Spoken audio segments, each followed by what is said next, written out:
का आधी झोपतात आणि मग पडतात? अवधी आधी झोपतात आणि मग पडतात. झोप चालत लागते.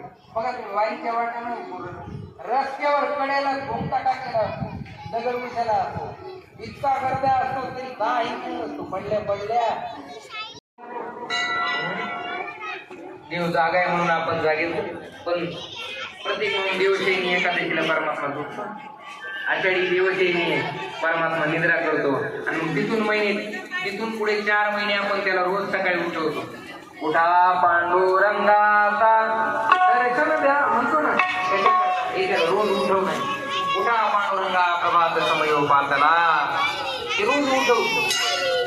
परमात्मा झोपले, पण तेवढ्यात एक हयग्रीव नावाचा दैत्य मधोन्मत्त झाला. कोण हयग्रीव.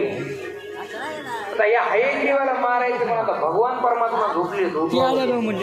काय काही लोक झोपले ना, त्यांना उठवायचं ना. बरं खरं सांगा, झोपलेल्या माणसाला उठवणं चांगलं का वाईट?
की महामाया महाशक्ती जगत कल्याणी निर्मळ माता, ही कांती क्षमा धात्री शांती श्रद्धा मेधा धृती स्मृती दूत आहे. हे भगवती, तिची नानावी दैने तुझी करू लागते. आई कृपा करी माझ्यावरी, आणि नानावी दैनाची तिची स्तुती करू लागली.